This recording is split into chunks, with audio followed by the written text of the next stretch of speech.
Hello students, 12th class history lesson number 15 framing the constitution. इस lesson के हमने 1 से लेकर के 4 क्वेश्चन आंसर एनसीईआरटी के कर लिए थे। आज हम 5th से लेकर के 8th क्वेश्चन को जो है ना यहाँ पर सोल्व करेंगे। आप अच्छे से समझना क्वेश्चन क्या है, क्वेश्चन को समझना। क्वेश्चन है 5th question, What historical forces shaped the vision of the Constitution? Question क्या कहता है कि वो कौन सी हिस्टोरिकल पावर थी जिसने कॉन्स्टिट्यूशन का विजन तैयार किया, स्वरूप तैयार किया। यानी हिस्टोरिकल पावर कौन सी? ये हिस्टोरिकल पावर वो हैं जिन्होंने नेशनल मूवमेंट जब इंडिया में चला उसमें पार्टिसिपेट किया था, जिन्होंने लिबर्टी, जिन्होंने जस्टिस, इक्वलिटी, फ्रेटर्निटी के लिए डिमांड की थी। वो लोग इस कॉन्स्टिट्यूएंट असेंबली के जो है ना क्या बने थे, मेंबर बने थे। ठीक है, यहाँ पर क्या है कि कुछ ऐसे भी सोशल रिफॉर्मर थे इस टाइम जो इंडिया में कुछ रिफॉर्म चाहते थे। वे कौन थे? वो थे कि इंडिया के अंदर चाइल्ड मैरिज को हटाया जाए और इंडिया के अंदर जो विडो मैरिज है उसको जो है ना यहाँ पर विडो मैरिज का जो है ना समर्थन करने वाले लोग इस कॉन्स्टिट्यूएंट असेंबली में थे। तो वो हिस्टोरिकल पावर यहाँ पर हमने बतानी है कि कॉन्स्टिट्यूएंट असेंबली में कौन लोग थे, कौन लोग इसके मेंबर थे जो कॉन्स्टिट्यूएंट असेंबली में आकर के इंडिया की हालात कंडीशन को सुधारना चाहते थे। तो कौन थे वो? नेशनल मूवमेंट से रिलेटेड लोग थे। वो कौन थे? सोशल रिफॉर्मर थे। इसके साथ साथ वो कौन थे? वो कम्युनिस्ट और सोशलिस्ट लोग थे जो इंडिया में हर हालत में सोशली, पॉलिटिकली जो है ना क्या लाने चाहते थे, इक्वलिटी लाना चाहते थे। ये वो हिस्टोरिकल पावर यहाँ पर जो न थी जो रिप्रेस गवर्नमेंट को हटा करके एक ऐसी गवर्नमेंट लाना चाहते थे जो डेमोक्रेसी के अकॉर्डिंग चले। तो ये हिस्टोरिकल पावर कौन सी हैं? वो ये हिस्टोरिकल पावर हैं जिन्होंने नेशनल मूवमेंट में जो है ना कहीं पार्टिसिपेट किया था, या फिर उन सोशल रिफॉर्मर को आगे लेके आए थे जिन्होंने नेशनल मूवमेंट से पहले भी इंडिया में बहुत कुछ किया था। जैसे ज्योतिबा फुले ने गुलामगिरी लिख करके क्या साबित करना चाहा कि इक्वलिटी जो है ना इंडिया में आनी चाहिए, जो सोशली नहीं है। इसी तरह यहाँ पर जो है ना डॉक्टर भीमराव अंबेडकर भी यही चाहते थे कि यहाँ पर जो है ना सोशली और इकोनॉमिकली जो है ना देश के लोग हों, तभी जो है ना देश आगे बढ़ सकता है। तो ये हिस्टोरिकल पावर ये थी। Question number next, question number है 6th। क्वेश्चन क्या है? Discuss the different arguments made in favour of protection of the oppressed group. हम यहाँ पर क्या देखेंगे? हम यहाँ पर ये देखेंगे कि क्वेश्चन क्या है कि जो दलित लोग थे या जो ओबीसी जो लोग थे उनकी सुरक्षा के पक्ष में किन किन लोगों ने अपने विचार दिए हैं। तो यहाँ पर हम कुछ लोगों के विचार सामने लाकर बताएंगे कि कौन कौन लोग हैं जो क्या क्या चाहते हैं। 1932 में जब सविनय अवज्ञा मूवमेंट, जिसको हम कहते हैं सिविल डिसओबीडियंस, चल रहा था, तो यहाँ पर दलितों के बहुत बड़े लीडर डॉक्टर भीमराव अंबेडकर ने सेपरेट इलेक्टोरल की डिमांड की। महात्मा गांधी ने इसका विरोध किया। किसी न किसी तरह पुन्ना पैक्ट के अकॉर्डिंग अंबेडकर को मनवा लिया। तो यहीं पर अब बहुत सारे लीडरों का ये मानना था कि सोसाइटी के अंदर जो अनटचबिलिटीज़ हैं इनको जो है ना ख़त्म करना चाहिए, ताकि भारत के लोग जो है ना सामाजिक स्तर पर, सोशल, रिलीजन और इकोनॉमिकली जो है ना इनका लेवल एक जैसा ऑलमोस्ट हो। तो यहाँ पर इसलिए बहुत सारे जो एससी से रिलेट या ओबीसी से रिलेट कुछ लीडर्स हैं उन्होंने अपने जो है ना यहाँ पर पक्ष रखा है। यहाँ पर कौन? यहाँ पर मद्रास के नगप्पा क्या कहते हैं कि हमने सदा ही हमने जो है कष्ट उठाया है, हम वो कष्ट उठाने के काबिल नहीं हैं।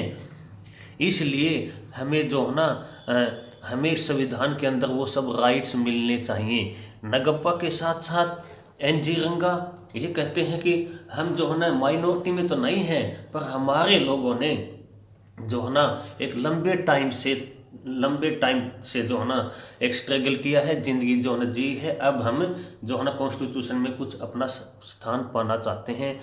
डॉक्टर भीमराव अंबेडकर ने भी ऐसी जो है ना आवाज़ उठाई है, किसके लिए? दलित लोगों के लिए, रिप्रेस लोगों के लिए, कि हमें जो है ना यहाँ मंदिरों में नहीं चढ़ने दिया जाता, हमें जो है ना इसके साथ साथ हमें हमारे साथ जो भी कुछ हुआ वो बहुत गलत हुआ है। इसलिए वो सोशली और इकोनॉमिकली वो भी जो है ना इनके लिए डिमांड कर रहे हैं कि कॉन्स्टिट्यूशन में एक ऐसा राइट्स इनके लिए बना देना चाहिए ताकि इनकी भी अपनी एक जगह जो है ना वो बन जाए। तो इसी तरह यहाँ पर जब इन लोगों ने किन लोगों ने, नगप्पा ने, मद्रास के नगप्पा ने, डॉक्टर भीमराव अंबेडकर ने, जी.एन. रंगा ने, ये ऐसे अपने ओबीसीज के लिए या फिर रिप्रेस क्लास के लिए, जिसको दलित लोग कहते हैं, दलित जो रहे हैं, SC ST लोगों के लिए जो डिमांड की है। इसीलिए जयपाल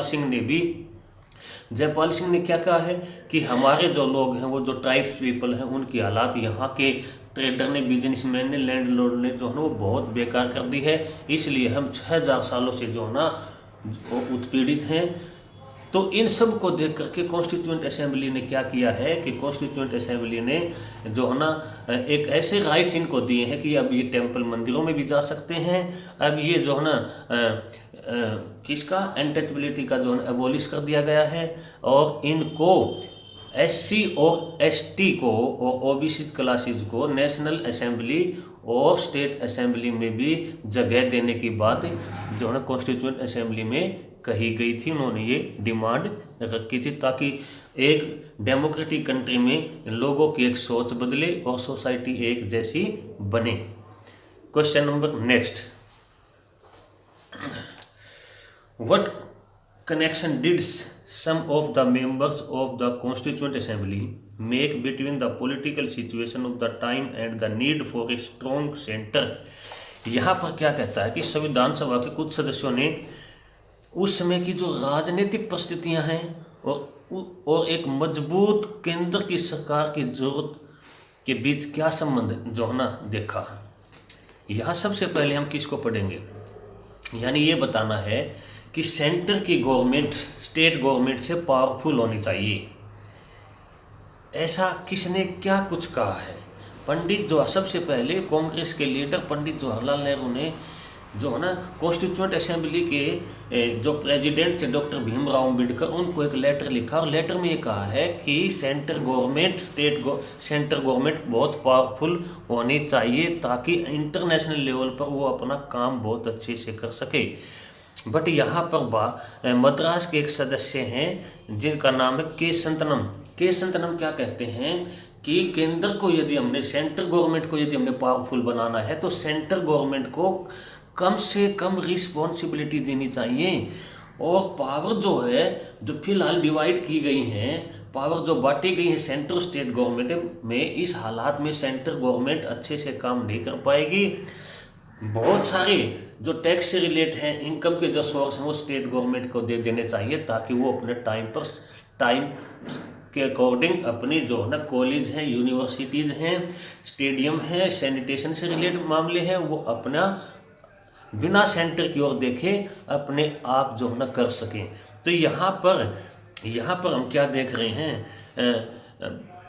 डॉक्टर भीमराव अंबेडकर क्या कहते हैं? डॉक्टर भीमराव अंबेडकर के अकॉर्डिंग डॉक्टर भीमराव अंबेडकर कहते हैं कि 1935 का इंडियन एक्ट के अकॉर्डिंग जो है ना कि क्या पावरफुल होनी चाहिए, सेंट्रल गवर्नमेंट पावरफुल होनी चाहिए ताकि भारत के जो रोड के ऊपर जो हो रहे सेंटर जो रिलीजन के नाम पर जो दंगे हो रहे हैं उनको आसानी से जो है ना सेंट्रल गवर्नमेंट ही दबा सकती है, अच्छे से कंट्रोल पा सकती है। यहीं पर जो है ना गोपाल स्वामी अय्यर और बालकृष्ण शर्मा के अकॉर्डिंग भी जो है ना सेंट्रल गवर्नमेंट स्टेट गवर्नमेंट से ज़्यादा पावरफुल होनी चाहिए। यानी वो हमें वो विचार देखने हैं जो यहाँ पर सेंट्रल गवर्नमेंट के पक्ष में क्या कहा गया है और स्टेट गवर्नमेंट के पक्ष में कौन बोल रहा है, किसके ज़्यादा जो है ना पावर होनी चाहिए, बट यहाँ पर सेंट्रल गवर्नमेंट को लास्ट में ज़्यादा पावरफुल बनाया गया है। ये आप ध्यान रखें, क्योंकि सेंट्रल गवर्नमेंट को उस टाइम 97 सब्जेक्ट दिए गए थे और स्टेट गवर्नमेंट को 66। Next question, how did the constitute assembly seek to resolve the language controversy. अब यहाँ पर क्या कहा गया है कि संविधान जो सभा है उसने भाषा के विवाद को कैसे एक हल किया। संविधान सभा ने एक ऐसा रास्ता निकाल लिया जिससे जो है ना लैंग्वेज के जो कंट्रोवर्सी थी उसको किस तरह जो है ना हल कर लिया, ये हम इस क्वेश्चन में हम करेंगे। यहाँ पर क्या है कि स्टार्टिंग में कांग्रेस और महात्मा गांधी चाहते थे कि भारत के अंदर जो भारत की नेशनल लैंग्वेज हो वो क्या होनी चाहिए, हिंदुस्तानी। यहाँ हिंदुस्तानी एक ऐसी लैंग्वेज है जो उर्दू और हिंदी दोनों के मेल से बनी है। महात्मा गांधी का विचार था कि ये केवल हिंदू मुसलमान को ही नहीं बल्कि साउथ के लोगों को भी अपने साथ लेकर चलेगी, क्योंकि इसको आसानी से बोला जा सकता है। ये एक ऐसी भाषा है जो भारत की जो स्टेट हैं और उनकी रीजनल लैंग्वेज है उनको आसानी से अपने अंदर समावेश कर लेती है। इसलिए महात्मा गांधी का कहना था कि जो है ना हिंदुस्तानी यहाँ की लैंग्वेज होनी चाहिए। पर यहाँ पर बहुत सारे दूसरे सदस्यों ने जो है ना ये कहा कि साउथ के अंदर जो है ना हिंदी को जो है ना मोस्टली लोग जो है ना पसंद नहीं करते, तो तब भी जो है ना महात्मा गांधी की आस्था जो है इससे कम नहीं हुई थी कि हिंदुस्तानी ही यहाँ की जो है ना एक नेशनल लैंग्वेज होनी चाहिए। यहाँ पर जब कॉन्स्टिट्यूएंट असेंबली के अंदर लैंग्वेज के मुद्दे पर बात चल रही थी तो दुलेकर ने कहा कि भारत का जो कॉन्स्टिट्यूशन है, कॉन्स्टिट्यूशन मेकिंग है, वो भी हिंदी में होनी चाहिए। तो वहाँ पर क्या हुआ कि विवाद खड़ा हो गया, एक इशू बन गया कि कुछ कॉन्स्टिट्यूएंट असेंबली के मेंबर ये कहने लगे कि बहुत सारे देश के इलाके ऐसे हैं जहाँ पर हिंदी को नहीं समझा जाता। तब दुलेकर ने कहा ऐसे लोगों को कॉन्स्टिट्यूएंट असेंबली से अपने आप का मेंबर जो है ना निकाल लेना चाहिए, यानी कॉन्स्टिट्यूएंट असेंबली को छोड़ देना ही चाहिए। लेकिन इस पर इशू इतना ज़्यादा बढ़ गया कि पंडित जवाहरलाल नेहरू को जो है बीच में आना पड़ा और दुलेकर को समझाना पड़ा। लेकिन 1947 में फिर दुलेकर ने जो है ना विवाद खड़ा कर दिया। यहाँ पर विवाद क्या था, दुलेकर ने यहाँ पर जो है ना लैंग्वेज से रिलेट फिर जो है एक ऐसा स्पीच जो है तैयार किया जिससे कॉन्स्टिट्यूएंट असेंबली की जो एक कमेटी है, लैंग्वेज कमेटी है, उसने जो है ना एक ऐसा सिस्टम तैयार किया जिससे जो है ना सबको जो है ना पसंद किया गया। क्या उसने भारत के अंदर सबसे ज़्यादा बोली जाने वाली भाषा हिंदी को नेशनल लैंग्वेज ने बना करके क्या बना दिया, ऑफिशियल लैंग्वेज डिक्लेयर कर दिया और कहा कि नेक्स्ट 15 सालों में हमें ऐसी कोशिश करनी चाहिए कि हिंदी जो है वो नेशनल लैंग्वेज बनने की राह पर चले। और नेक्स्ट 15 ईयर्स के लिए जो है ना हिंदी को, इंग्लिश को जो है ना यहाँ पर ऑफिशियल वर्किंग में जो है ना लिया गया। बट साउथ में कुछ ऐसे प्रोटेस्ट हुए कि बाद में जो है ना इंग्लिश को और वहाँ की जितनी भी रीजनल स्टेट लैंग्वेज है उनको भी जो है ना इसमें ऑफिशियल लैंग्वेज के तौर पर यूज किया गया। यहाँ पर बहुत सारे साउथ के भी ऐसे लोग हैं जो ये चाहते हैं कि हिंदुस्तानी भाषा हो, हिंदुस्तानी भाषा भारत की लैंग्वेज हो, लाइक दुर्गाबाई जैसे, और कौन है शंकर देव राव जैसे लोग चाहते हैं कि यहाँ पर हिंदुस्तानी भाषा हो, लेकिन हिंदी को यहाँ पर थोपना नहीं चाहिए। यदि ऐसा होता है, हिंदी को थोपा जाता है, तो हमारे मन में कुछ न कुछ आशंकाएं पैदा हो जाएंगी कि एक भाषा को यहाँ पर जो है ना जो ज़्यादा लोग बोलते हैं डोमिनेट है, उसको दूसरे के ऊपर थोपा जा रहा है। लेकिन कॉन्स्टिट्यूएंट असेंबली ने एक ऐसा यहाँ बीचों बीच रास्ता निकाला कि हिंदी को नेशनल लैंग्वेज बनाने के लिए हमें आगे की प्रोसेस और पॉलिसी बनानी पड़ेगी और इस तरह हिंदी को नेशनल लैंग्वेज नहीं एक ऑफिशियल लैंग्वेज डिक्लेयर कर दिया। तो आज के अपने क्वेश्चन ये थे। कितने क्वेश्चन हैं? 5 to 8। तो आज का अपना ये वर्क यही कंप्लीट। Okay, thank you.